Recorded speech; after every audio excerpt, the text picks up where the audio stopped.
her again. She grabbed the phone out of my hand while I'm trying to record. Took the knife and cut the sling and pushed the sling all up on the phone. Then she slinged the phone. And then she come talk to me, so I ran around the room. I jumped up on the bed.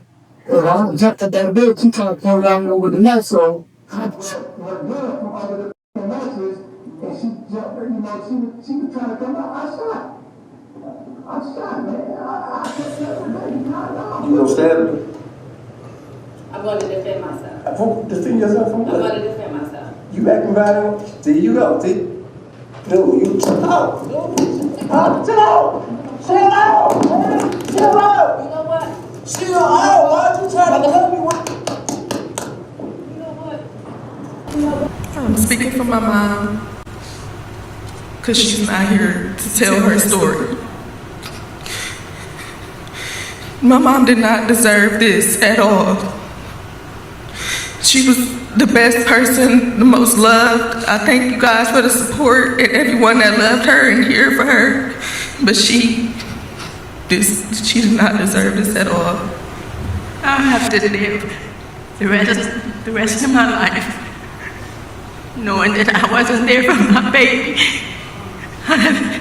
She must have been terrified. She must have been terrified for her children downstairs. You know, I just need some closure. I need some peace with her children to move forward. That's all. We just need some peace and justice.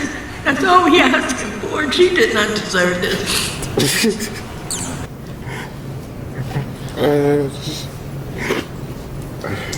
My daughter said, damn. I'm sorry, excuse me. My daughter said, yeah. Tyler said her papa killed her G-Ma and she was in room sleep. I say, damn, I can't believe that kid, 4-year-old, can understand something like this. But I need her to be grown enough before he get out, so she can process this and learn how to forgive, I guess, from this. I don't want her as a teenager getting out and all the going through life, and then something like this hitting to just make it that much worse. She need to be grown enough, I think, where she'll be able to understand it and be able to forgive. Sounds of a struggle, a woman's voice. You go. Sit down. Then, 6 distinct, sharp gunshots in rapid succession. Silence for 2 beats. Then, a man's voice, shaky, on a 911 call. I just shot my fiancé. 6 shots. That's all it took to end the life of 46-year-old Amanda Williams. Her fiancé, Terrell Edwards, dialed 911 that October night and told a story of fear, of a knife, of self-defense. The police initially let him go. But there was a piece of evidence Terrell Edwards didn't account for. A piece of evidence he created himself. It wasn't a hidden clue or a secret witness. It was his own cell phone left recording. And the story that video told was completely different from the one he sold. This is a case that asks a brutal question. When a man kills the woman he claims to love, and then hands the police the proof that he's lying, what does that say about what really happened in that bedroom? Before we get into the shocking details, if you're new to True Crime Unraveled, hit that subscribe button. On YouTube, it's True Crime Unraveled. On Facebook and TikTok, find us at True Crime Unraveled TV. We're building a community that digs deep, and we want you to be a part of it. On the surface, Amanda Williams had built the kind of life people work decades for. She was the owner of A La Mode Style Salon in University Heights, Ohio, a business that beat the odds and thrived. She'd launched her own hair product line. Okay, as you guys probably know, I sell premium quality bundle hair. It's called Charmaine Diamond. So Charmaine Diamond hair extensions, I'm going to show you a few of the textures that I carry that's in stock. So of course we have the straight. This is the Brazilian straight bundle hair. Great quality. You can use it for prontos, sew-ins, ponytails, whatever. Then I have the body wave curl texture. This is my #1 seller here. I use this for a lot of my installs. You can straighten it out or you can curl it and it gives you great body curls. Then we're going to move on to the loose curl. So this gives you the maximum volume. So I do sew-ins with this. Their curls is popping, okay? This is the loose curl. Then I have the summer hair. This is Italian curl. This is our summer vacation hair. You wet this, you can put leave-in conditioner and spray it. Amazing Italian curl. Then I have my second bestseller. This is loose body wave. She was a pillar in her community, a devoted Delta Sigma Theta sorority sister, a mother, a grandmother. Her social media showed a vibrant, successful woman. And it showed a seemingly happy couple, trips to Vegas, Usher concerts, a public engagement. Terrell Edwards, 41, was her fiancé of 6 years. He worked at a hospital, drove for Walmart. They lived in her house in Warrensville Heights. So, what pushes a relationship from Valentine's Day dinners and anniversary posts to a 911 call and 6 bullets? The official answer, at first, was nothing. Police initially accepted Terrell's story and let him walk free. But Amanda's family knew a different story. They knew about the text message from 2020 where Amanda wrote to Terrell, "Every time I look in the mirror, I get angry all over again. To walk around looking like a battered woman is humiliating. To use your foot to do damage is one of the ultimate signs of destruction." She had photos on her phone from a hospital visit around that same time, wearing a mask, telling people it was for COVID. Even her daughter, who lived with her, didn't know. So which picture was real? The glamorous entrepreneur with the perfect life, or the woman documenting her injuries? And when the system initially saw the first picture and failed to see the second, her family had to become the investigators. They had to fight to make people look past the facade. October 9th, 2023, started with a text message argument. Amanda had just returned from a cosmetology convention in Columbus. She didn't reply to a text from Terrell quickly enough. The argument spiraled. It moved to the basement of her home, where she told him, repeatedly, to leave. He started packing, but it was slow, reluctant. At one point, Terrell went out to his car. He had 2 guns on a nightstand inside. He took both guns out to the car. He would later tell police on video, "What I was worried about is that I was about to use the guns." Think about that statement for a moment. He saw the escalation coming. The argument moved upstairs to Amanda's bedroom. According to Terrell, Amanda grabbed a knife. And then he did something he thought would help him. He pulled out his phone and started recording. The audio from that recording is chilling. You can hear Amanda voice firm. "You go. Sit down." Sit down. You can hear Terrell taunting, "I'm gonna defend myself." Then a struggle over the phone. And then 6 gunshots. Rapid. Unmistakable. After the shots, silence. Then, the voice of Amanda's daughter, Tyler, calling from downstairs. What was that?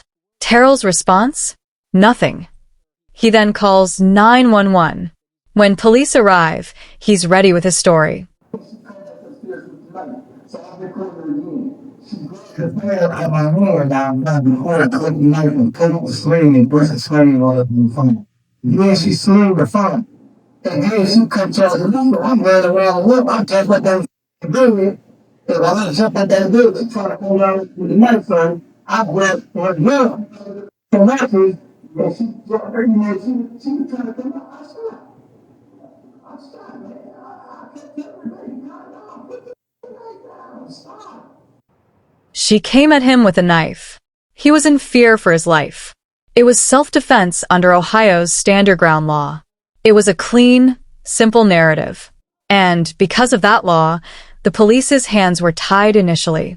They held him for 48 hours, but without immediate evidence to disprove his claim, they had to let Terrell Edwards go home. No charges. Amanda's family was left in a nightmare. Their loved one was gone, and the man who admitted to shooting her was free. Imagine that grief, compounded by a dizzying sense of injustice. Amanda's mother, Jewel Lewis, stood before reporters, her voice shattering. "I have to live the rest of my life knowing that I wasn't there for my baby." She must have been terrified.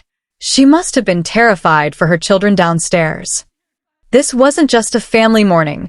This was a family on a mission. They hired a victims' rights attorney, Ian Friedman. They gathered their own evidence, the damning text messages from 2020, the photos Amanda had saved. They stood with community leaders like Pastor R.A. Vernon, who saw a pattern everyone else had missed. Pastor Vernon said it plainly, What did I see? A pattern of domestic abuse. Watch this. Abuse, apology. Abuse, apology. They held press conferences, marched to the Warrensville Heights Police Department. Amanda's daughter, Tyler, her voice steady with a pain no young woman should ever know, said, "I'm speaking for my mom because she's not here to tell her story."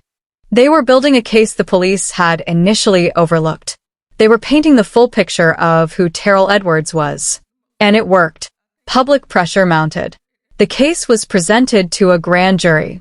And on November 3rd, 2023, Terrell Edwards was indicted for murder. The trial began in February 2024. Terrell Edwards maintained his story, self-defense. But now, the jury would see the evidence the family fought for. The prosecution played the cell phone video Terrell himself had recorded. But this time they had experts. This time, they could break it down frame by frame. The video showed Amanda with a knife, yes. But it also showed her setting it down on a ledge. It showed her walking toward Terrell, not with a knife, but reaching for the phone he was using to record her. And crucially, when Terrell grabbed Amanda's own gun from under the mattress, the footage showed his position. He was at the headboard. Amanda was several feet away, near the foot of the bed. The prosecution emphasized what was not on the tape. Terrell never said, "I have a gun." He never said, "Stop or I'll shoot." He never shouted a warning. He just fired. 6 times. The medical examiner, Dr. Elizabeth Mooney, delivered the forensic truth. One of those gunshot wounds would have caused instant paralysis from the neck down, meaning after one of the first shots, Amanda Williams could no longer hold a knife, could no longer pose any threat. The remaining shots were fired into a woman who was already physically defeated. On the stand, Terrell Edwards struggled. The prosecutor asked him, "You just said you were de-escalating by telling her to chill out. Why didn't you de-escalate further by saying, 'I've got your gun, please stop'?" Edwards' reply, "Like I say, I didn't want to shoot her. I didn't. I did not want that to happen." But the jury had to reckon with a simple fact. He may not have wanted to, but he did. And the video showed he had other choices. On March 4th, 2024, the jury returned with their verdict. Guilty. 2 counts of murder, 2 counts of felonious assault, 1 count of domestic violence. Terrell Edwards' self-defense claim had been picked apart, piece by piece, by the very recording he made. At the sentencing, Amanda's family finally faced him. Her brother, Joey Lewis, spoke directly to the man who took his sister. "Man, she was special. My sister did everything right in life. He's a wolf in sheep's clothing. He gave my sister everything he had. He gave her everything he had to give her in that gun. Every ounce of it." He spoke of Amanda's 4-year-old granddaughter, who was in the house that night. "My daughter say, Tyler said her papa killed her Gma. I need her to be grown enough before he get out." The judge sentenced Terrell Edwards to life in prison. He would be eligible for parole, but not until he served 24 years. For Amanda's family, it was a measure of justice, but a world away from closure. A life sentence doesn't give back a mother, a sister, a grandmother, a friend. The salon chair at a la mode styles remains empty. The products she created still sit on shelves, a testament to a life cut short not by a random act, but by intimate violence. The tragedy of Amanda Williams is a story in 2 acts. The first is the private, hidden story of control and fear, documented in secret text messages and hidden photos. The second is the public story of a successful businesswoman, a narrative Terrell Edwards tried to use to his advantage. This case forces us to look at the space between those 2 stories, the gap where victims are often trapped. Amanda's family had to bridge that gap for her. They had to shout to get the system to listen. And in the end, the most compelling witness against Terrell Edwards wasn't a detective or an expert. It was his own voice, his own actions, captured in a moment he mistakenly believed would set him free. It was a perfect and perfectly tragic irony. This case leaves us with hard questions. Why did it take such immense public pressure to get an indictment? How many red flags, like that 2020 text message, are dismissed every day? Do you think Terrell Edwards truly believed his own story of self-defense, Or was the recording a calculated move that backfired? Let us know your thoughts in the comments below. We read every single comment on True Crime Unraveled, and we are so grateful for this engaged community. Your insights make these discussions powerful. Please keep them coming. If this deep dive into the evidence and the family's fight for justice resonated with you, please hit the like button. It helps more people find these important stories. And subscribe to True Crime Unraveled on YouTube and follow True Crime Unraveled TV on Facebook and TikTok. We're dedicated to unraveling the facts, without the cliches, to give voice to the victims and examine how justice is sought. Warrensville Heights man faced the jury today for the murder of his fiancé. Terrell Edwards is accused of killing 46-year-old Amanda Williams at their home back in October. Now, today, opening arguments were presented in court, and our Kaitor K is live at the Cuyahoga County Justice Center to bring us up to speed. Kaitor, I know that there was a particularly impactful witness on the stand today, yes? Sure, and today the prosecution and defense were in agreement that Edwards shot and killed his fiancée Amanda Williams. They say what's at question is whether he did so in an intentional act of murder or if he was acting in self-defense. During opening arguments, the prosecution shared that in early October, the couple was having a tense day of arguing. They said that night, Edwards and Williams continued arguing in their bedroom. The prosecution claims that Edwards fired 6 shots at Williams in anger after she told him to leave the house. The defense team, though, is claiming self-defense, saying Edwards fired the shots from a gun owned by Williams after she attacked him with a knife. Here's police car video that played in court today of Edwards explaining himself to an officer after the shooting. She grabbed the oil out of my hand while I'm playing the corner and took the knife and cut up the sling and pushed the sling on the phone. Then she swing the phone.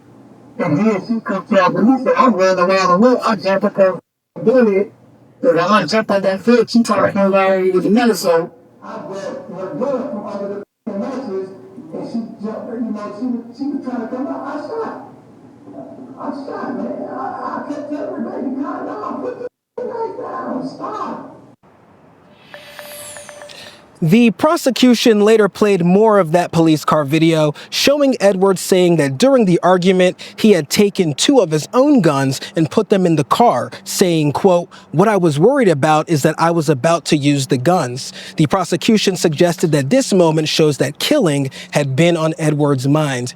Now, tomorrow, testimony will continue in court. The prosecution tells me that we will be hearing from a few medical experts, including a coroner and a DNA expert. Christy. All right, Kaitor, we appreciate it. Thank you. And let's get back to our continuing coverage as well. Today, the jury was able to watch cell phone video of the moment Terrell Edwards shot and killed 46-year-old Amanda Williams. This happened at their home in October. While the prosecution is asserting murder, Edwards is claiming self-defense. Well, our Kaitor K is with us live from the Justice Center downtown with details on this video. This had to be something really jolting for them to watch, Kaitor. Oh, it was absolutely jolting. So we first want to warn everyone that this information and video could be quite hard to hear and watch. So Edwards had recorded multiple cell phone videos of himself and Williams arguing in their bedroom. And today in the courtroom, the prosecution played those cell phone videos. Edwards had previously told Warrensville Heights police that he started recording the videos when Williams pulled a knife on him, holding him hostage in their bedroom. He says that when she attacked him with the knife, he shot her several times in self-defense. We're about to play 2 of those cell videos that are disturbing. The prosecution said that this first video is of Williams holding a knife while arguing with Edwards, putting the knife down and then walking towards her fiancé. The next video, they say, is after Williams had grabbed the recording cell phone out of Edwards' hands. You then hear a lot of commotion and then comes the gunshots. 3 News has chosen to stop the video before Edwards shoots. You gonna stab me? I'm going to defend myself. Defend yourself from what? I'm going to defend myself. You acting violent? There you go, see? Dude, you chill out. Chill out. Chill out. Chill out. You know what? Chill out. Why you trying to help me? You know what? The prosecution next plays the video of the shooting in slow motion and rotated for easier viewing. They stress that in the video, Edwards never asks Williams to put down the knife, never tells her he has a gun, and doesn't warn her that he's going to shoot her. They also say that while Edwards is near the headboard of the bed grabbing the gun from under the mattress, Williams is several feet away towards the foot of the bed and was not near or approaching Edwards. Now, the prosecution tells me that they have wrapped up their presentation for the courtroom, but that the trial will continue tomorrow. I then asked the defense if they will be bringing anyone to the stand to testify, and they only answered maybe. All right, Kaitor, thank you so much this week for keeping us up on what's happening now. Thank you so much. God bless you all, those that are present and those that are watching in our city, locally, nationally. We are standing here on behalf of Amanda Williams, particularly Amanda Williams' family. To my right is her daughter, to my left is her precious mama. Behind me, her brothers and aunties and family members. Also accompanying me is her beloved sorority, Delta Sigma Theta, who all took off work and did what they had to do to get here, accompanied with local pastors and persons who just appreciated her life. And we are just stunned and aghast that she's no longer with us. To give some quick context, on this past Thursday, we said our tearful goodbyes and we eulogized her from this same stage. On Saturday night, after making sure that we did what we had to do for her spiritually and pastorally for the family, my mind turned toward advocacy. And in that, I talked with her family, and then I talked with her dear sorority sisters, and it sort of just became apparent that they kind of needed a little bit of leadership to pull it all together. And that's when we, not me, there's no hero ball, we together sort of came up with a strategy that could bring some public pressure to this moment to get justice for Amanda. So the idea was to call Prosecutor O'Malley by the hundreds, by the thousands if necessary, leaving emails and phone calls to put public pressure to bring some kind of indictment. I was told by the leadership of Warrensville that the person that could ultimately bring charges that would fall in the lap of Prosecutor O'Malley, who would of course then gather a grand jury, and the grand jury will have to ultimately decide if the person responsible should be held accountable. Let me just say this. I called and we left all kinds of messages, and Prosecutor O'Malley called me yesterday and we talked in length, and I told him that I had to bombard his offices with emails and phone calls because in the tradition of the black church and certainly black fraternities working together, sometimes it is only public pressure that moves the needle. And we could not afford to let her just become a footnote in history and yesterday's news. We demand, and really I don't want to use that word, we beg, in Bible language, we beseech for justice. I'll say this, Prosecutor O'Malley, who I'm sure is watching now, then told me, Pastor Vernon, I have not received anything. It is still in the hands of Warrensville. And so we have not been given anything. We don't know anything. I said, well, now you know.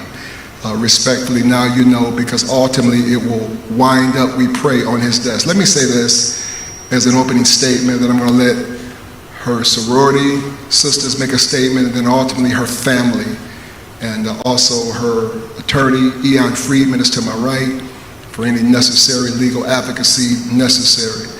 The one thing that we're not going to do is make some bombastic, belittling comments about a beautiful city, a beautiful, predominantly black city, which is Warrensville, and their wonderful police. They've done nothing but be a blessing to this church and our community for the last 20 years in terms of assisting with our parking each week and helping us when young kids come here and twist their ankles playing on our basketball courts. Man, they respond. They have never done anything I've seen in 20 years but help us. I think Warrensville, and I mean this, is one of the most underrated, beautiful black cities, not only in Ohio, but the world. And its leadership deserves credit for a new YMCA and the schools and just all that they've done. So this is not to do any sort of verbal black on black crime again. Warrensville has been beautiful. We're just asking and begging that in this case, that justice will be done, that him walking out of jail 48 hours later, something just don't seem right about that. And this whole issue of I'm protecting myself, I gotta say this because it's gonna burden my heart if I don't. Let me be crystal clear that there's more to this case than you may know. When I stood here and did the eulogy, I was not aware of all the domestic violence that he had perpetrated against this beautiful girl. Yeah, I tried to be as kind as I could. I tried to be as fair as I could, but I've seen the pictures. I now have in my possession, and we have in our possession, pictures and text messages that show a major pattern of abuse. And I am upset and hurt because, I just would have said more. And let me be clear, I'm hurting today. I don't stand here as an attorney. I have nothing at all to gain except peace of mind that I did the best I could for a spiritual daughter, a sorority sister, a beloved woman of this community. We're leaving here and we're headed straight to City Hall, taking with us absolute proof that he had been beating her. He had been beating her. I just can't get my head around what I've read. I'm sorry for kicking you in your face. Yeah, I'm sorry for slamming you. And if you could have seen her face, and I'm tempted, the only reason the pictures are not going up is because her daughter called me last night, because her daughter at first wanted to put these pictures up. And she called me late last night and said, I want people to remember my mama the beautiful way she was. But we're gonna bring those pictures straight to you, to the chief of police here in Warrensville, who's an awesome man. Comes and helps us again anytime we need him. Awesome, awesome, and I mean that. I'm not just saying that. The police of Warrensville, the leadership, Mayor Sellers, have done nothing but help us as a church, help us as a community. I'm proud to have my church situated in Warrensville. That's why I believe they're gonna do what's right and do it expeditiously. Those pictures, those videos, and any IT people can check it. These texts came from him.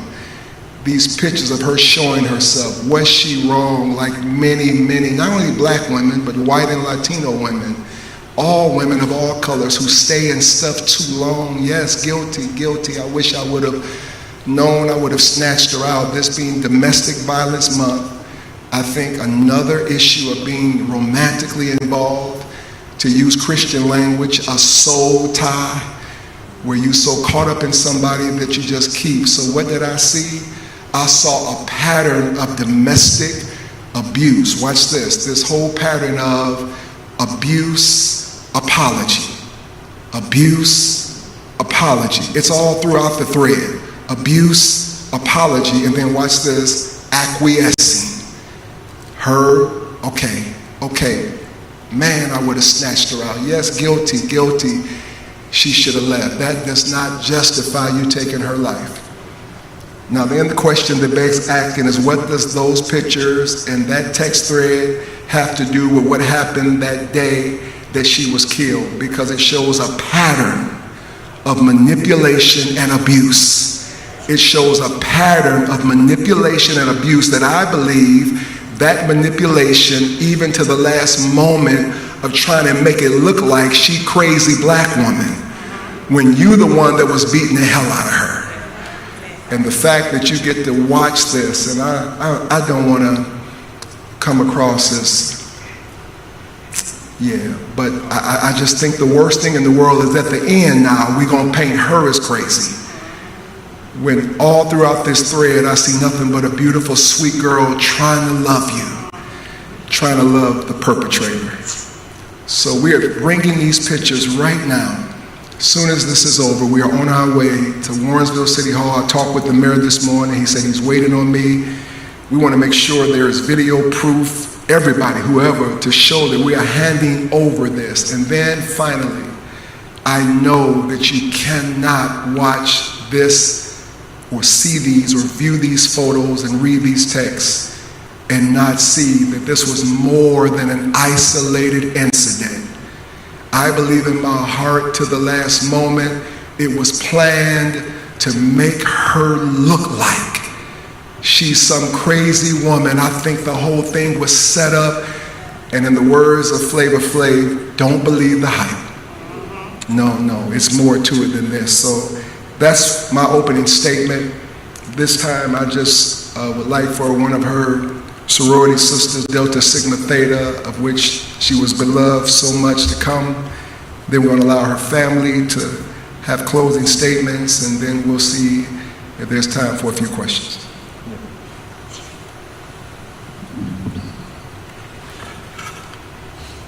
Thank you, Pastor Vernon. Amanda was my friend and my sister. For those of you who have been fortunate enough to experience her beautiful photos that you have seen grace your timelines, but didn't get the chance to know her, just know that her inwardly essence far surpasses any outwardly beauty that a photo could capture. Amanda was born into a family where sisterhood was modeled each and every day of her life. Amanda witnessed firsthand accounts of harmonious and loving relationships as she watched her mom, Georgia, and her auntie Sharon be the co-matriarchs of their family. Amanda had learned from an early age the power of love, care, and compassion, and best of all for me, the power of sisterhood. That love and compassion was her strength. It was the reason that when she walked into the room, the mood shifted. It was the reason that whenever you saw her, she was of light and peace. She was the optimistic friend. She was the loyal friend. She was the friend who was winning. Amanda was not just anointed to beautify others from behind the chair through her amazing slaves that she regularly blessed us with at Alamo Salam, but she was a boss. She was the founder of one of Cleveland's up and coming and probably fastest growing beauty brands, where she sold amazing hair oils and products. And in the midst of all that CEOing, she found time to give back to her community. Amanda would work alongside countless organizations in Cleveland to raise money for worthy causes. She even rolled up her sleeves each month to work alongside our sorority, Delta Sigma Theta, her sorors, to serve at the Norma Her shelter each and every month. Bold and courageous and loyal, Amanda was the friend who stood by your side even if it meant she needed to stand alone. She loved everybody, and everybody loved her. But there was no greater love than that of the love for her children, Tyler and Tristan, and her little OG baby. Now, Amanda will be missed, but please know that her spirit will live forever. Her legacy is, as her son Tristan described, solid. It's evident that her legacy is solid by all the people who stand behind us. Only a legacy as solid as hers could produce this kind of outcry and demand for support.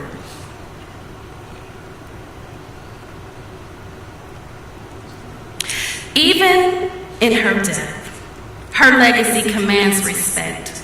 Her life mattered. The life of Black women matters. The life of my sister matters.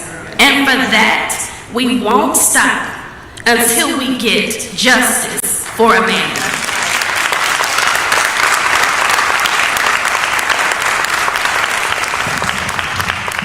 Her darling mother to my left said, "Pastor, I'm just tired."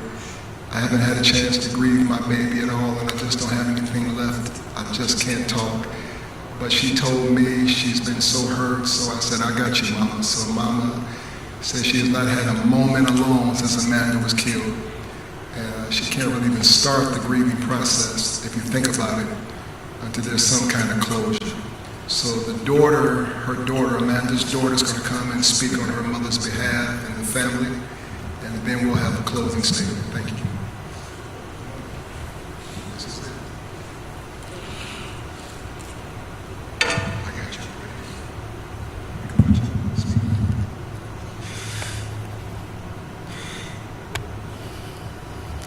I'm speaking for my mom because she's not here to tell her story.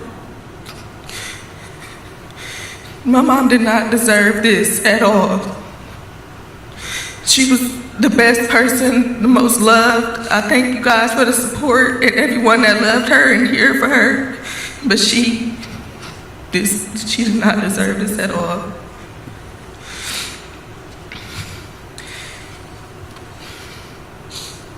My mom, she kept a lot of stuff in. She did not tell us stuff that was happening to her, and had she told us, that man would not have been walking around our family at all.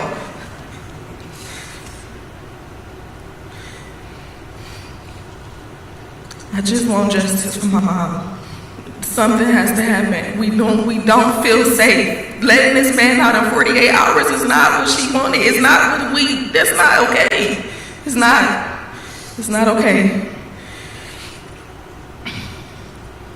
He put my child in danger, my 4-year-old downstairs. She was there. She was there.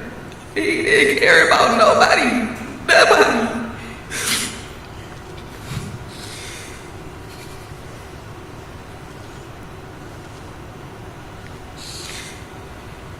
To take someone's life like that is just a monster. It's sick. It's been a history of verbal abuse, physical abuse, a history of abuse. I've seen pictures. I didn't know.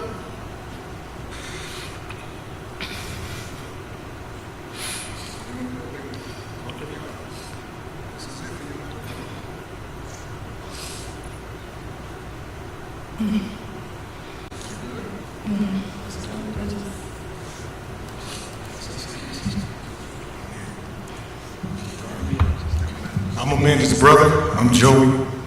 And thank you, Bonnie.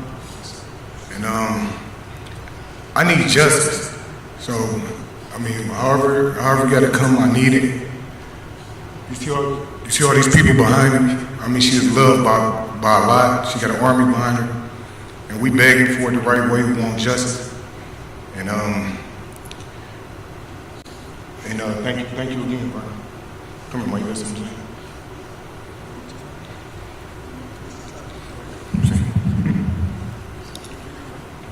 I have to live the rest of my life knowing that I wasn't there for my baby. She must have been terrified. She must have been terrified for her children downstairs. You know, I just need some closure. I need some peace with her children to move forward. That's all. We just need some peace and justice. That's all we asking for. She did not deserve this. And we want this not just for our family, for any woman to be killed and only have an hour and a half or 2 hour investigation about it. That every woman in Warrenville in any city should be scared. So we doing it for everybody, and thank you again, Vernon. Pastor Frank. Attorney Ian Friedman, you have a comment?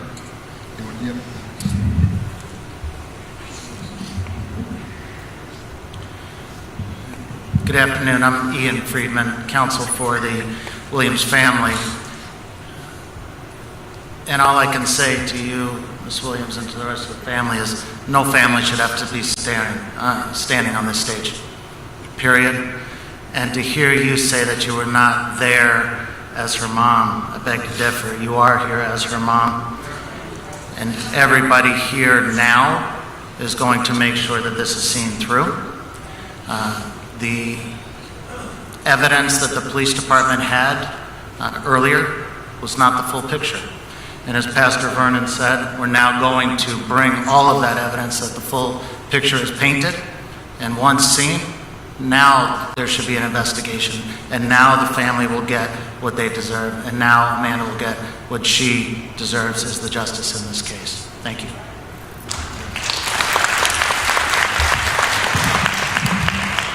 One final statement, to be clear, the family was grieving, and so the daughter did not have her mother's phone to see all of this. She was just trying to get her mother buried and properly handled, and when she, like any mother, you don't let your kids know what's happening in your personal life, even when they're grown.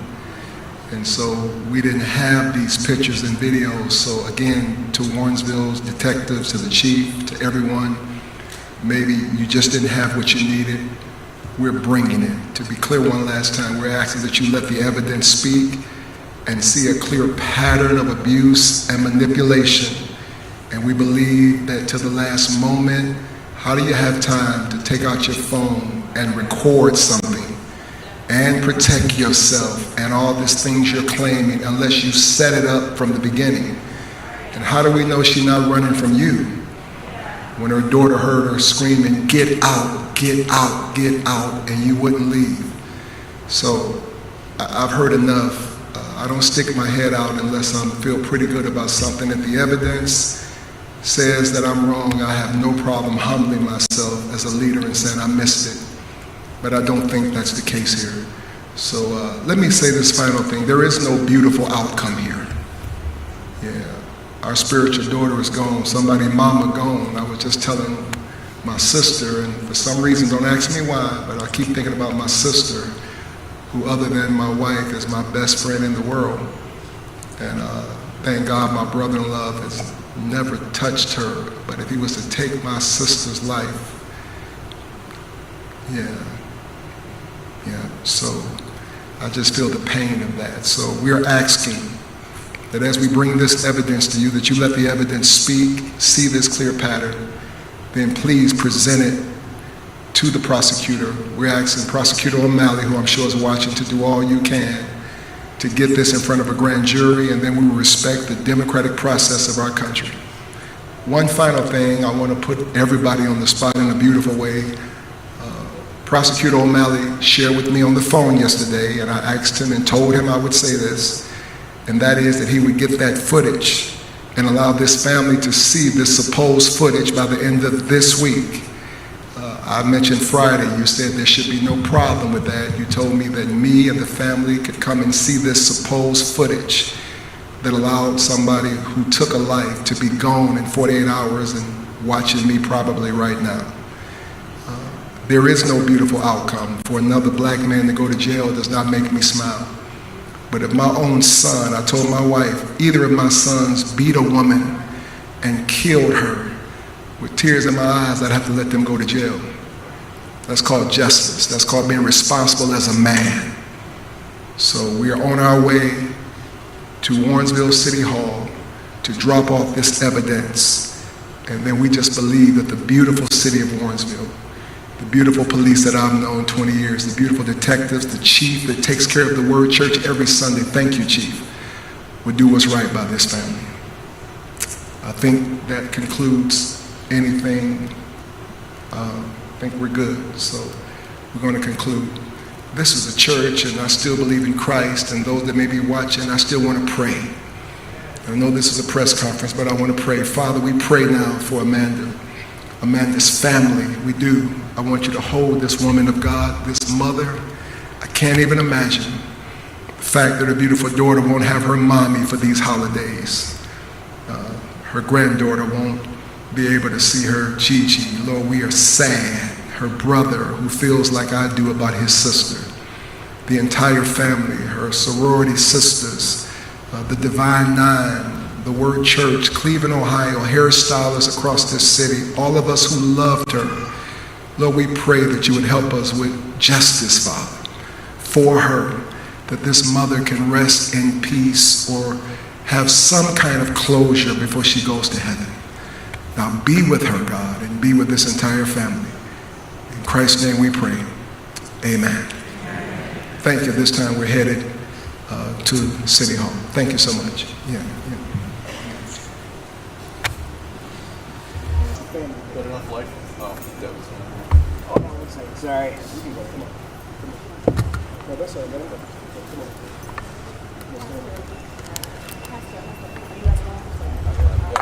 I'll wait for you. Who's that? Three. We'll get there back.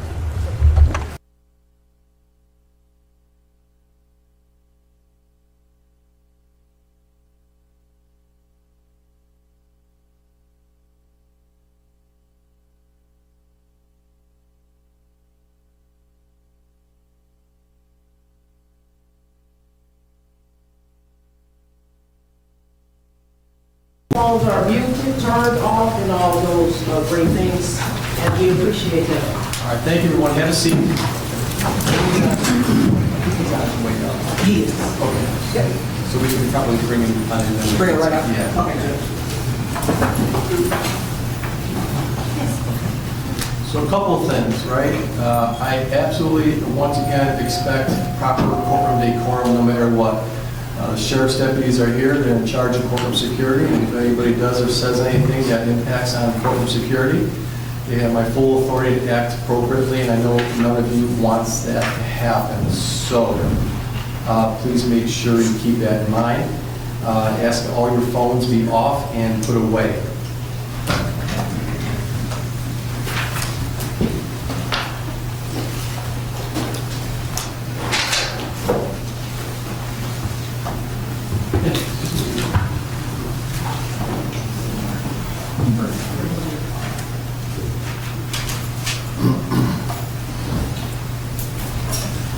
Are you guys done, or are you still? Oh, not even close.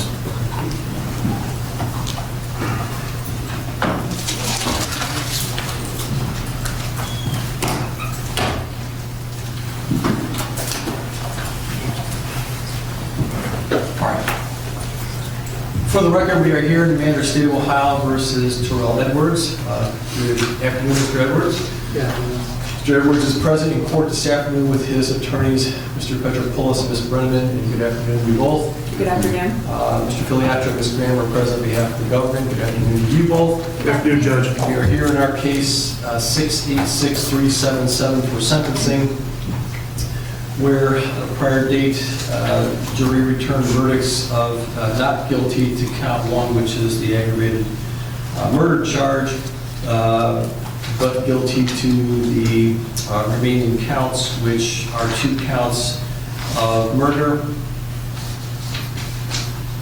with firearm specifications, 2 counts of felonious assault with firearm specifications, and finally a count of domestic violence. That was a, that was a felony of the 4th degree, I believe. Sound about right, Mr. Filiatro? Actually, Judge, I believe that's a misdemeanor first degree. All right. Yeah. Yeah, and can I see parties at the sidebar, please, real quick? Kelly, please.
All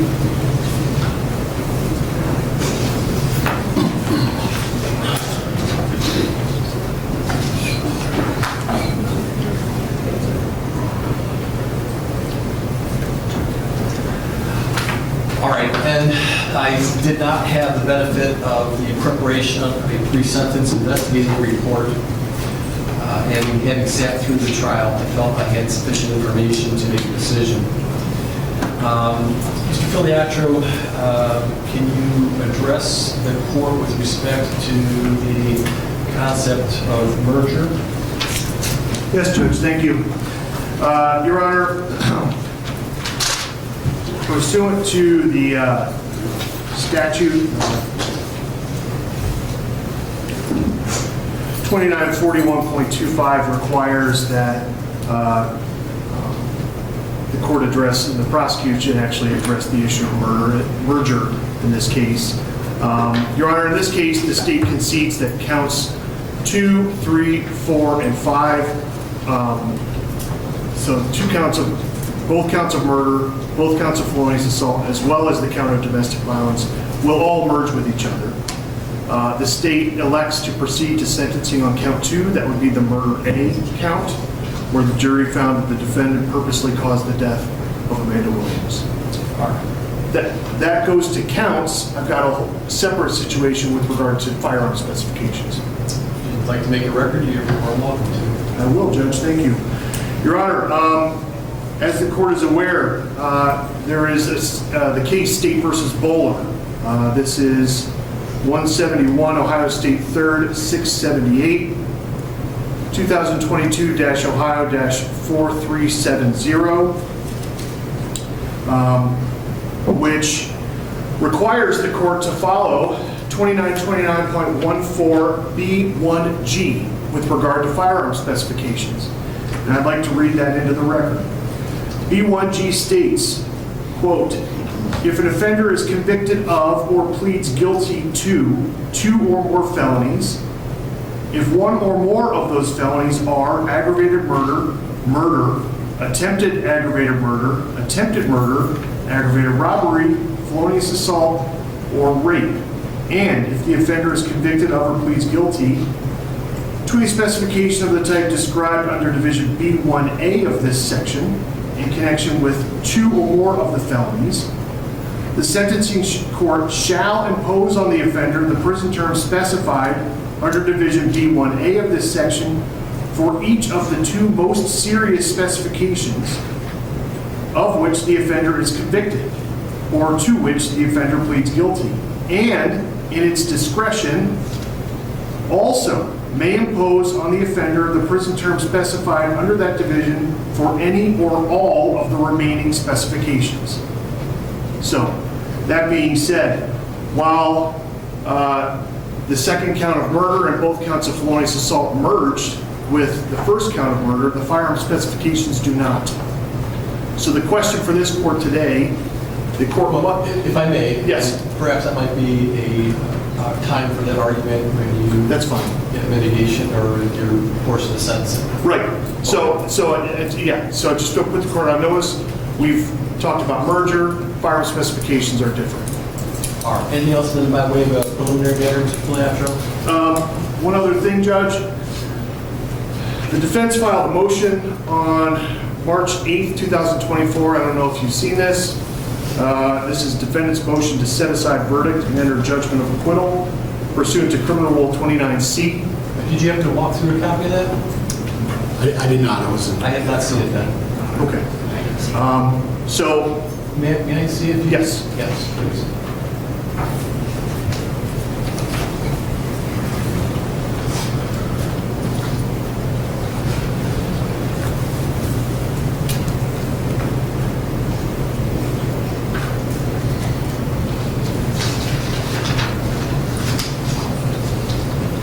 Did you have sufficient opportunity to file a written response?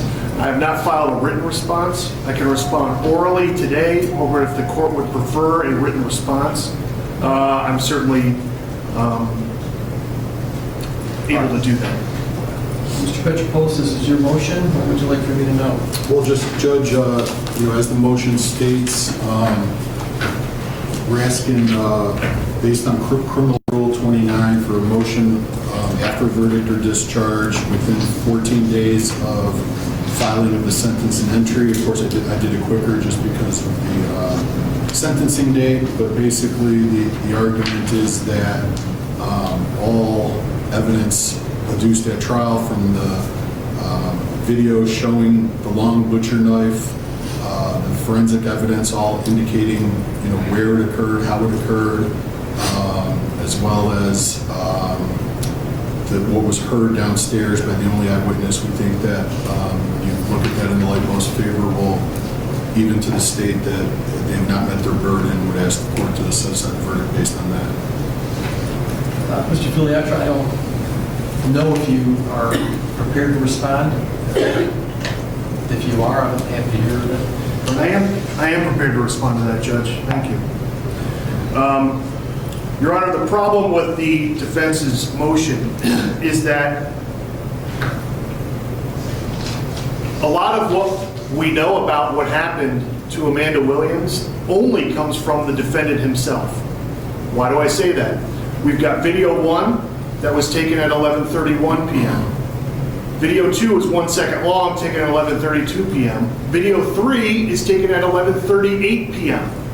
So there are roughly 7 minutes of time in between the first video and the third video that we don't know what happened other than coming from someone who was there. And the only person who was there who can say anything about it is the defendant. So here's his real problem, is that he's not believable about what happened in those 7 minutes. The state needed to prove that he did not use self-defense. So the state needed to prove either he created the situation or added to it, he did not have reasonable grounds to believe he was in immediate danger or death, he did not have an honest belief of that, or he used unreasonable force. We needed to prove one of those 4 things. And his problem is he gave conflicting statements on very key issues. In the zone car with Officer Vidic, he gives his first story. Her eyes got real red. I seen like a demon coming out of her. She got a butcher knife. I recorded her on my phone. Then she goes back downstairs. That is when I went and put my 2 guns in the car, thinking she is going to calm down. Then she gets the knife again, and he records her again. So what's he saying there in the zone car? In that 7-minute time frame is when he put his guns in his car. And later on, he says why he did that. He says, because I didn't want to use them. His words. I'm sure the court remembers this. The next day, though, everything's different when he's interviewed in the station.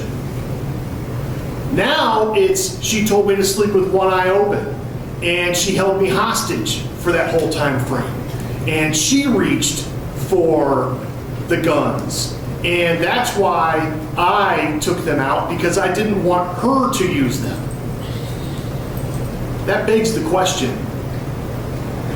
In the second rendition of what he says happened in those 7 minutes, when did she reach for the guns, causing him to take them down to his car? If she's holding him hostage that whole time. It doesn't make sense. Nor does the fact that him saying she held him hostage when she clearly set the knife on the ledge in video 1 and then walked towards him with just the lighter in her hand. Those are big problems for the defendant in his story of self-defense, which he gladly told over and over again to Officer Vidic, to Lieutenant Johnson, and then to the jury on the witness stand. The state's evidence against self-defense is the defendant's lack of credibility, combined with his strong desire for the police to go up there before Tyler went up there.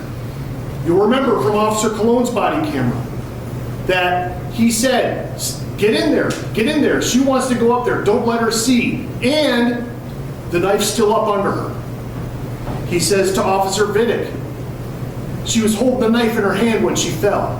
We know from the medical examiner that is patently false, because one of the shots he fired at her went through her neck and caused her instant paralysis. She could not have held that knife anymore when she was shot at that very moment. Instantaneous. So there's no way she could have been holding that knife as she fell to the ground. There's no way she could have been holding that knife when she was on the ground. Yet that's exactly what he told police. And I will also point you to video 3 at the end of it. You don't hear a word from the defendant after he shoots her 6 times. You hear Tyler saying, "What y'all doing up there?"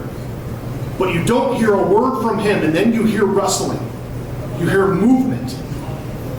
It was the state's argument to the jury that that's when he could have slid the knife right under her body, knowing exactly where it was to tell the police where it was when he was downstairs. Contrast that with Officer Jordan, who went upstairs and immediately went to help Amanda Williams and never even noticed the knife until EMS was up there. That is the difference between someone who cared for this woman and someone who purposely killed this woman. So, that being said, Judge, his self-defense was thoroughly defeated at trial, and this motion should be flatly denied. Thank you. Well, the jury received instructions from the court, specifically as it pertains to self-defense. The court will presume that they followed those instructions, they rendered their decision accordingly, and I'm going to deny your motion for a motion of acquittal at this point in time. Going forward, for everyone's edification, Mr. Petropoulos, Ms. Brennan, I'll first hear remarks from you with respect to mitigation. If there is anyone else who is here that you wish for me to hear from them on your client's behalf, it's in your direction. Next, I'll hear from the state. Mr. Filiatro, whatever remarks you may have, and anyone who you would like to have me hear from, that again will be in your direction. And then finally, Mr. Edwards, you'll not be required to say anything to me, but if there is anything you would like to say to me at the end, it'll be that final moment in time. With that, Mr. Petropoulos, Mr. Bradler. Thanks, sir. Judge, preliminarily, Terrell Edwards, minimal record. He was working 2 jobs at the time of this, one at UH, and then he was also delivering for Walmart. 3 kids that are still minors, pays child support out of his checks every week, and a minimal criminal background. His father is here, as well as a couple of uncles. Throughout this process, I think he, as well as his family, have conducted themselves a certain way. He stayed on the scene, talked to the police multiple times, and, regardless of what is being said about it, it's sort of like he's being picked apart for different inconsistencies that we'll agree to disagree on, but, he cooperated. When he was asked for follow-up information, he provided it. When he was indicted in the middle of one job heading to another, he still turned himself in within hours. So he's conducted himself a certain way. I think there has been a lot of misrepresentations about things in the past, from bond hearings where there was allegations of he stomped on her. I think the phones were going through for a 6-year period, and there was this allegation about sorry about kicking you in the face, which we know exactly what happened in that incident, and it was not an intentional situation, and that's the only one. And Amanda was a strong woman, he knows that, And when, you know, they were reading about the battered woman, I mean, he responded, she would never go for that. And even at that, she says, you got me looking like this. There wasn't a history of violence. There was things, we had a police report where he's getting his stuff, he's injured, they see a cut, he's not trying to prosecute, but, you know, he said what happened. It's not relevant to what happened in that room. And he didn't bring it up, not that day, not the next day, not when he came to my office to see me, would not have a bad thing to say about her. Even though information that I got suggested there was some other stuff going on, not relevant to the case, and we try to contain it to what happened in that room. His family at all times acted dignified, not threatening anyone, not doing anything to anybody. I mean, I think we'll keep it that way. He's not going to speak today on my instructions. I am going to likely file an affidavit of indigency for terms of the appeal, just because he's been out of work now for 3 months, and I'll present that to you today. With respect to, you know, merger, I think obviously that's the case. With Bowler, we make the argument to you, Your Honor, that, you know, Bowler was a case where there was a plea of guilty. I think you have a 4-person Supreme Court majority that's being activist there, that is trying to say that conviction is something different than we've always said it is. But nonetheless, their holding is that conviction is being found guilty, and that you have to give them the 2 gun specs. We don't think it should apply to a situation like this because Bowler was different, but certainly I can see the plain language of Bowler requiring to go to that section. However, when it comes to murder A and murder B, felonious assault A and felonious assault B, I don't think that we should be tacking on 3 and 3 and 3 and 3. You know, I think Bowler gives the court authority for 6 years of gun specs. Probably, if you read it, you have to do that.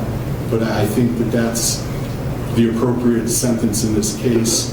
I think to start tacking on for murder A, murder B, felonious assault A, and felonious assault B, which, by the way, that statute, subsection G, does not say specifically about being charged with murder and murder. It's talking about different offenses.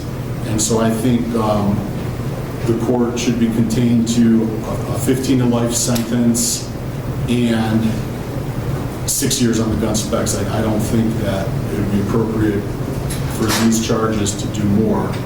And we would ask that you impose that sentence, and obviously not Terrell, not his family, not anyone is anything but, you know, devastated that a vibrant life was lost here. And you know, the position is the position, but he truly devastated by that loss of life, and that can't be minimized, and we will absolutely not minimize it. Right. Mr. Petrikos, I just want to make certain that I follow your arguments. I'm looking at 2924B1G. It starts by reading, if an offender is convicted of or pleads guilty, do you not think that this is a conviction now by your client? Is he not convicted? Well, so what Bowler does is it says upon conviction, merger has occurred, and therefore at sentence the argument had always been, well, then you only are convicted of one thing. They're reading conviction to mean found guilty. So you're convicted of all the offenses. So now you're required under Bowler for the multiple offenses to give consecutive sentences on the 2 most serious gun specs. And what I'm saying is I recognize that's what they say, but that flies in the face of how it had always been done. And I think in Bowler, I think there was differences, and I understand that, you know, you read it, that's what it says. So likely you have to do that. But I would argue on that would be on the felonious assault and murder. I think to say on murder A and murder B and felonious assault A, felonious assault B, I think that's a little different, and I don't think the statute clearly specifies the same offense, 2 murders, 2 felonious assaults. It talks about 2 of the other ones. So yes, clearly, based on that ruling, they're saying you have to do 2, but I don't think that it should be beyond that for 2 counts of murder and 2 counts of felonious assault, the same offense. Thank you. There's no one else who wishes to address the court on behalf of your client at this point? We've talked extensively, and I just gave the family's, position that, everybody has been obviously devastated by this, and no one is going to do anything different than what's been done in the past. Very good. Mr. Filiatro, I should also indicate for the record that I have received numerous, and I don't say that in a disrespectful way, but numerous letters on behalf of Ms. Williams and her family, which I have read each and every one of them. So I want to just acknowledge that I received and read those.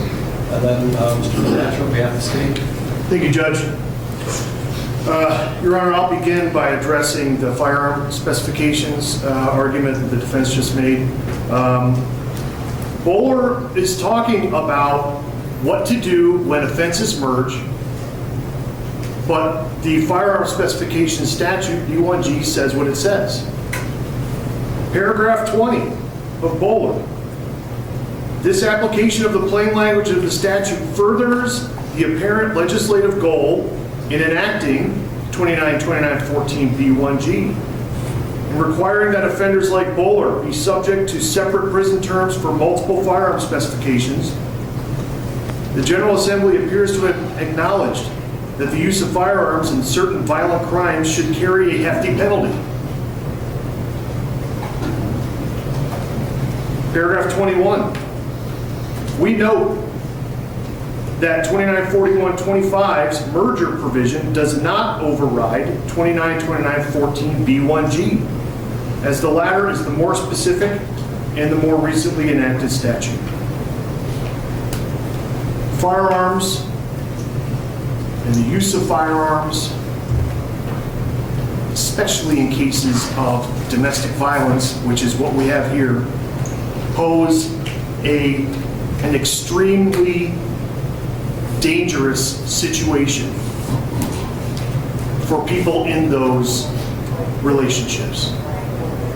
And that's exactly where Amanda Williams was. And the text message, and I'm about to read it here word for word, that the state brought up during the trial, shows that. If you remember, Judge, the defendant sat in the back of Officer Viddick's car and said to himself, "Why did you grab that knife? Why did you grab that knife?" Amanda told him why she grabbed that knife in video 1. "To defend myself," is what she said. And he sat there and said to this jury, I was never violent with her. He told the police all about things that she was like, never once mentioning himself as part of it. On November 27, 2020, she wrote a text message to him that reads as follows: "Every time I look in the mirror, I get angry all over again. To walk around looking like a battered woman is not only embarrassing but humiliating. To use your foot to do damage is one of the ultimate sign of destruction. And you complain about me being a strong woman. Well, if I weren't as strong as I am, I would have had you thrown in jail and exposed you to everyone." "No response needed," was her next message. His response was, "I'm glad we're both strong, and I hope you feel better. I'm sorry for what I did."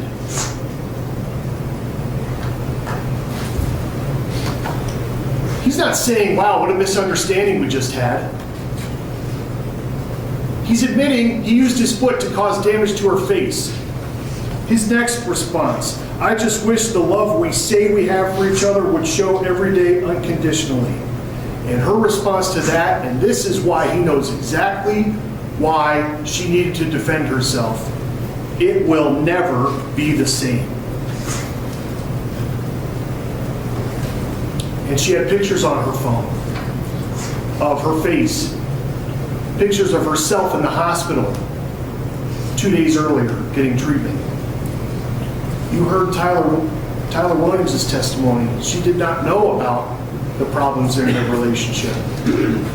On that same phone, this happened around Thanksgiving time of 2020, she has a picture with her son, Amanda, and she has a COVID mask on her face. She hid this from her family, but he knew exactly what he did to her. And he can sit here now and have his lawyer say, "There's a whole different side to that story, Judge." But he sat there and told that jury, "I'm not violent with her." She begs to differ, still. So, that being said, Judge, I want to talk about what happened. This defendant shot her 6 times in her own bedroom. He did not need to. In his own testimony, he admitted that when she was looking down, hitting his phone, her attention was to the phone, not to him. He also said, at that time, she did not pose a threat to me. He also said, and you saw the still frame that was on the screen when I was asking him those questions, he was on her side of the bed with the gun in his hand. You couldn't see it, but he said, "Yep, that gun is in my hand." And never once on that video did he say, "I've got your gun, please stop." And he did not try to defuse that situation. He had an opportunity and he killed this woman. For that, severe punishment is needed. That being said, Judge, I have with me, as you can see, this courtroom is full of Amanda Williams' family and friends. You've seen the letters, many of them being her sorority sisters, community members. To say she will be missed in this community is an understatement, a severe one. To say she will be missed by her family is just not true. She won't be missed. She will be missed. She is missed. So, Judge, with me is Mr. Ian Friedman, who is the Marcy's Law lawyer for the family, and I'd like to have him come up with, we've got a couple speakers, and then Mr. Friedman's going to read a letter from her adult son, okay? Good afternoon, Mr. Friedman. Come on up here. Thank you.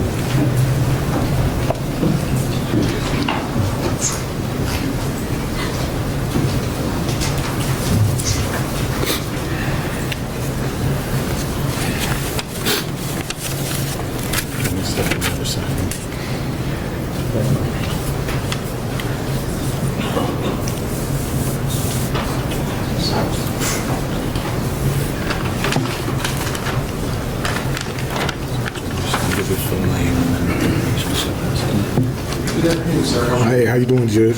I'm Joey Lewis, Joeylewas, and I'm Amanda's brother. And Judge, I can't lie, we hurt.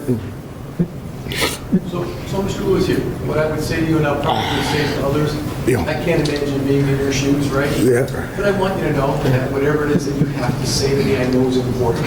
Yeah. And so I encourage you maybe to take a couple of deep breaths. Yeah. And then whatever you are comfortable, I'm willing to take as much time as necessary for you to be heard. Okay? Okay. Well, yeah, I'm going.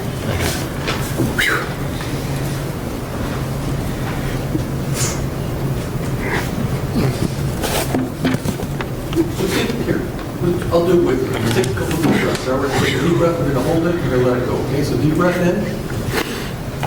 Hold it. Yeah. Yeah, we heard, Judge. We heard. One more time. Deep breath in. Hold it. Yeah. Okay. Yeah, I was raised with her. My mother had 2 kids, me and her.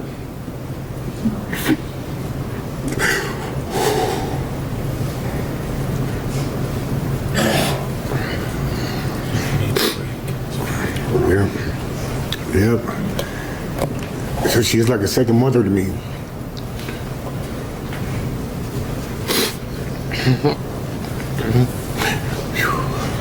So here, if I can, just look at me and talk to me. Tell me about it. Right. Tell me about it. In your own words. Yeah, so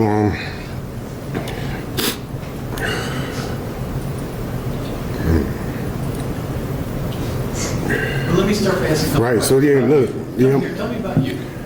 right. I'm her brother. She had a big part of raising me. Okay. She made me the man I am today. What do you do for a living? I'm in management. Okay. Right, so yeah, I'm in town? Yep. Okay. So yeah, I'm cool. Okay. Yeah, so it was a big part of she's a big part of my life. We was raised with my mother. She had 2 kids. We both got grown, left the nest, and went on our own ways. Man, she was special. My sister did everything right in life, but running across Terrell. Man, I can't imagine I can't even look at my niece and nephew too long. I can't imagine what they're going through. You know, they trusted somebody. Right. They trusted somebody, and this what he did. I've been around him a lot. I've been around him a lot, and I never. He a wolf in sheep's clothing, a little wolf. I didn't expect. I'm so glad I met him, so I could protect my daughter from people like him. He's very smart. He's a very smart dude. We the same age. We talk. He's very smart. He can manipulate that situation any way he wanted to, and he did exactly what he wanted to do. Exactly. Man, I can't begin to tell you how special she was. I mean, people, she did everybody here. I can imagine them getting their hair done and not thinking about her for the next 10 years. It's just, he know what he did, and I know that, you know, I can't forgive him for this. I can't, personally, because he's a man. I know how smart he was. I know he could have made the right decisions. You know, he could have been at Daytona Beach with his bike. He wanted to do exactly what he did, and that's what he did. And I am gonna keep going. I beg. He gave my sister everything he had. He gave her everything he had to give her in that gun. Every ounce of it. Please give him what you got in your, or every ounce of what you can give him. He didn't give her no. How could you kill that woman like that, Terrell? Tell me, man. How did you do that to her, man? I just can't understand it as a man. I go through problems with my girl, but how a man can do something like that to the person he's saying to love. He came to me, my sister she put together our family reunion every year. And I walk up and he pulled me to the side as soon as I walked. He said, man, I want to ask you, man, can I marry your sister, man? Showed me a ring. I gave him dap. I said, man, you know, I'm rooting for you. I just had got engaged myself. And I feel bad. I feel like I'm responsible for a little bit of this. I put trust in somebody like this, man, and I'm glad I had the opportunity to meet him, man, because I can protect the women in my family now and look at people different. Man. It's not your hat to wear, though. I Yep. appreciate what you're saying, but Yeah. it's not your hat to wear. I think he shouldn't have. I think that's why he stand up. He shouldn't have no problem doing whatever you got to give him. My great niece got to grow up. She was there. She told my daughter. They both the same age, 4 years old. I come home.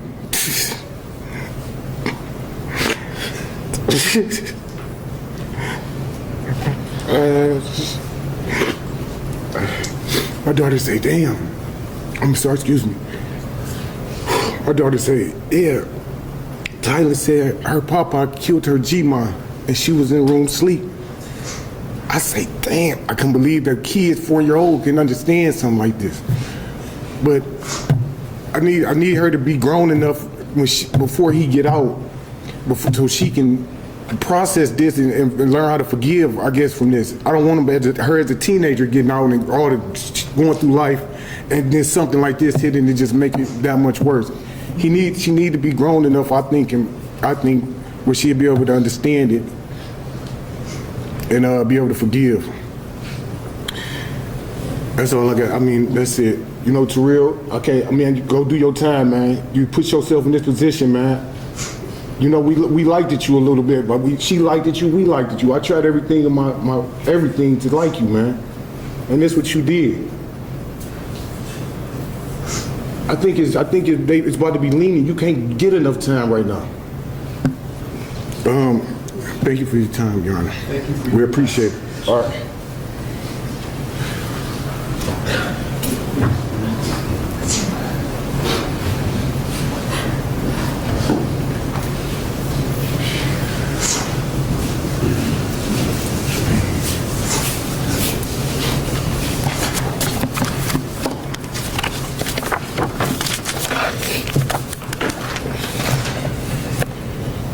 I wrote everything down because I want to make sure I get every point. You know what maybe encourage you to do? I know from when I read, sometimes I read a little faster than what it is with the account. Just kind of keep that in mind. Again, I know it's important that we're all going to do what you have to say, so just keep that in mind, okay? What would you like for me to know? Honestly, I feel if anyone could take a person's life intentionally, should never see another day in light. I would wish the death penalty, but unfortunately that's not here, so life in prison is best bet. I just can't stomach the fact that I have to live the rest of my life without my mom. My daughter has to live the rest of her life without her grandma because a coward wanted to take her life. My mom did not deserve this at all. My mother was a family-oriented person. She was my motivator, my best friend. She was the glue to this family. She was my guidance, my everything. I just can't live without her, and I can't imagine just living life without my mom. I can't never call my mom again and tell her I love her. I can't never call and tell her about my day, about how my daughter is doing, how she's growing up. I can't do that no more. He can do that. He can still call his mom. He can still call and check on her. They can all call and check and see how he's doing in jail. We can't get my mom back, ever. My daughter has to grow up without a grandma. She won't see her start kindergarten. She won't see her turn 5, grow up, be a teenager. She won't see any of that. I'm about to be 30 years old. My mom won't even be here to see that milestone. She won't be able to see my brother graduate college or anything like that. I can't believe she's not here no more. How can I ever explain to my daughter that my mother is never coming back? That's the one that she called her Papa, the only one that she knew, the only person that she was around for 4 years. How can I even explain that to her?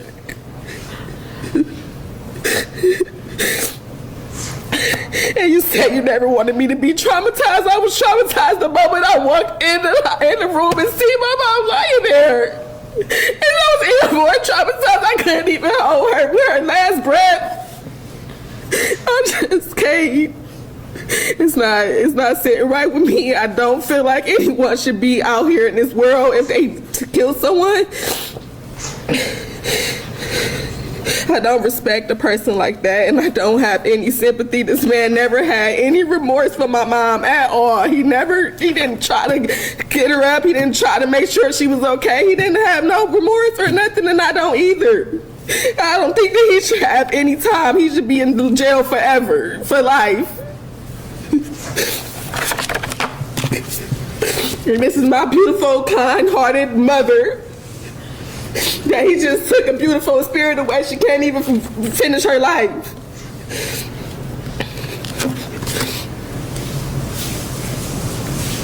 Thank you.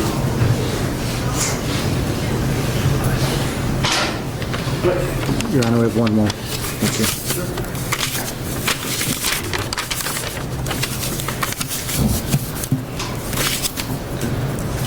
Your Honor, as Prosecutor Filiatro said, I will, Ian Friedman, have represented the family pursuant to Marcy's law, and I was provided a statement from Amanda's son, Tristan Bentley, and so I've been asked to read it, and I will read it exact as presented to me.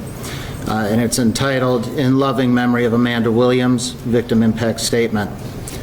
And it says, firstly, I would love to thank the team of prosecutors for doing an amazing job in helping provide a sense of closure for my family. The impactful death of my mother was something nobody in the family could prepare for, leaving behind such traumatic scars. Being my mother's only son, we were very close, and I would tell her about everything going on in my life. She impacted a lot of my decisions. She was always there for me. She had unconditional love and support always. Our relationship was so strong. She taught me how to turn everything into a positive and to limit any negative talks. She lit up every room with her glow and positive energy. In ways, I made personal decisions that would make her happy, things she would be proud of, and things she did not experience in her life that I could introduce to her.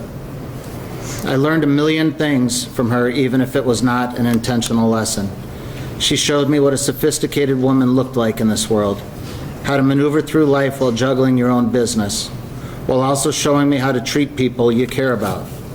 As I grow older and continue further in my life, I realize that things will never be the same now that she is gone. Little things throughout my daily life impact me heavily. I cannot even listen to some of our favorite songs without crying. The heartbroken memories as I pass the places we went to from the time she visited me at school. With her being such a family-oriented person, holidays were very important. Now holidays just have an empty void without her being the light in the room. When things happen, my first thought is to call her and let her know what's going on. I can't tell my mother about having my best academic semester yet. I cannot tell her about the summer research program I got accepted to partake in. I'll never be able to buy her that new house I talked about since I was a kid. My mother won't be able to see me graduate from the Air Force Academy in 2025, a decision that she helped finalize. My mother won't be able to see me advance through my military career. My mother will never see me striving in graduate school. My mother won't be able to see me have my first child, who she would have embraced so lovingly. There was still so much knowledge to gain from her, actual life skills that I have yet to encounter outside of my school agenda. In my young 21-year-old life, my mother still had so much potential to see from me. Tyler and me, my niece, Tylene, however, that ability was stripped from her in the comfort of her own home. Today and for the rest of my life, I'm mourning the loss of my mother. Although my mother is so far, God willing, our bond will remain strong. This sentence in no way could bring back my mother's life, but it will keep the defendant from being able to commit any other nasty acts, such as the one that took Amanda away from everyone. Thank you. Thank you, Mr. Friedman. Anyone else at this point, Mr. Friedman? There's no one else from the family. Thank you. Thank you. Thank you all. Mr. Filiatro, Mr. Graham, anything else on behalf of the government? No, Judge, thank you. All right. Mr. Edwards, I know Mr. Petropoulos would rather indicated he did not wish to make a statement, but if so, is there anything you'd like for me to know at this time? No, Your Honor. So a couple of things. First of all, I believe because of the nature of this conviction, you will be required to enroll as a violent offender. I have a form here, which I can I'm going to read to you at this point in time. It reads as follows.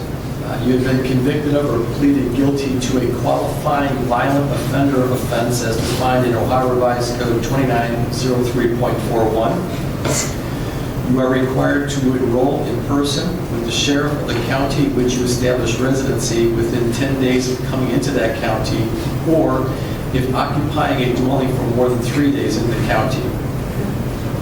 You're required to provide the sheriff certain information, including your social security number, full name, and any aliases you use, your residence address, information regarding the offense of which you were convicted or pleaded guilty, a description of any scars, tattoos, or other distinguishing marks on your person, the name and address of any place where you are employed or attend school, Any driver's license number or commercial driver's license number or state identification card number issued to you.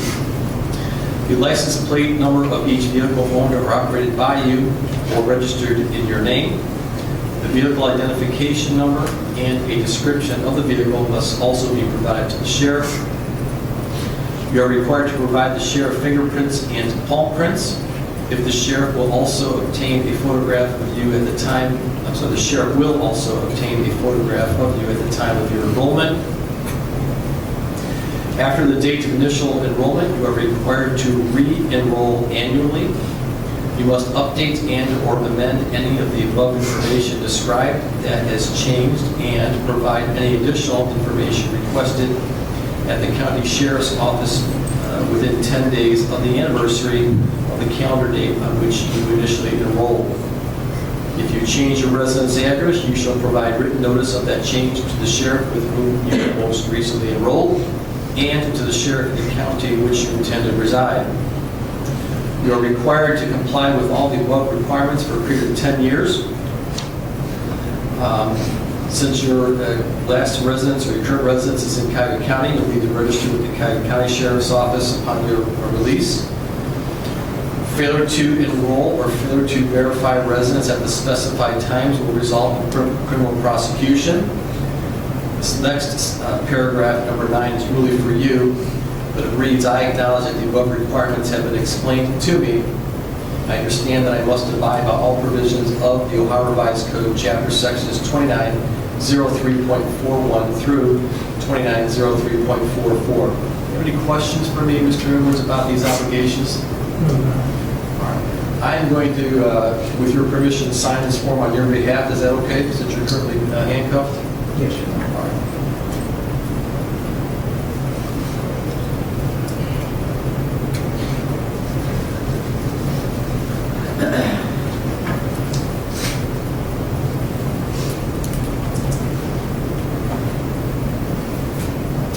The last paragraph is really for me. It reads, I certify that I specifically inform the offender of their duties as set forth above. They've indicated to me an understanding of those duties. I believe that to be an accurate statement, so I will execute this form as well.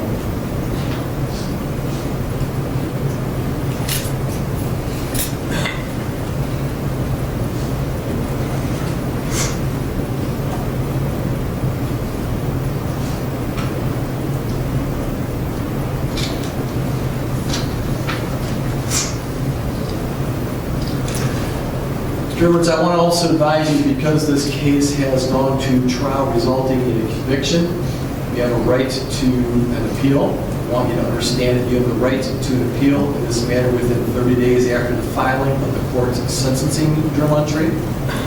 I want you to understand that if you are unable to pay for the cost of the transcript, the record, and all relevant documents required for the appeal, it will be provided without cost to you.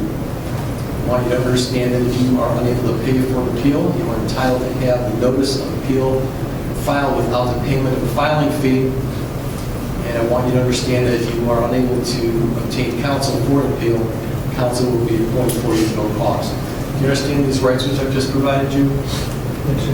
Mr. Petropoulos, I think you indicate you'll have an affidavit with and I will accept that affidavit and I'll sign counsel.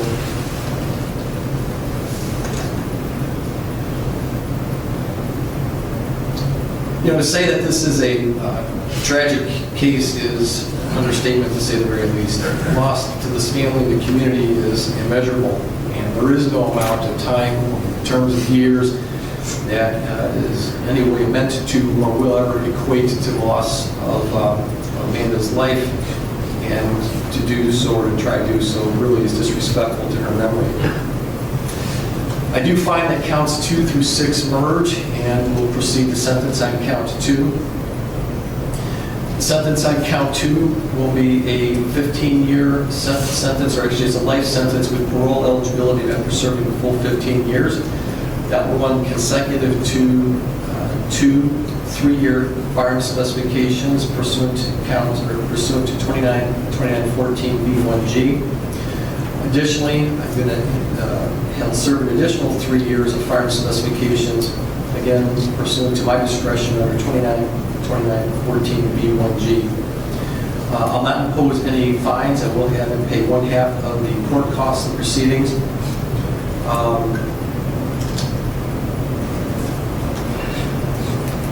I'll still advise you that you may be subject to PRC upon your release. This will be for a mandatory period of 5 years. If you violate any rules and conditions of PRC, you could go back up for half your time. If the rule violation is a new felony, that time could be 1 consecutive. Anything else at this point in time, Mr. Filiatro? No, Judge, thank you. Just to confirm that, then the total sentence is life with parole eligibility after 24 years? Correct. Thank you. Anything else, Mr. Metropolis? Other than we give correct time served? Yeah. Should we specify what counts each of those 3 are? I don't know if it's necessary pursuant to the statute. Again, I had the discretion to impose, but it's required that I impose 2 most serious firearm specifications. They're all the same 3-year firearm specifications. If it makes a difference for review in court, I will merge the 2 firearm specifications for each of the felonious assault counts into 1 3-year firearm specification. But that'll run consecutive to the 3-year firearm specification on count 2, the charge of murder, and consecutive to the 3-year firearm specification on count 3, the charge of murder. Anything else, Mr. Metropolis? No, Your Honor. All right, and we give credit for time served. Sheriff will transport. Thank you. We'll be in recess. All rise. Court now in recess.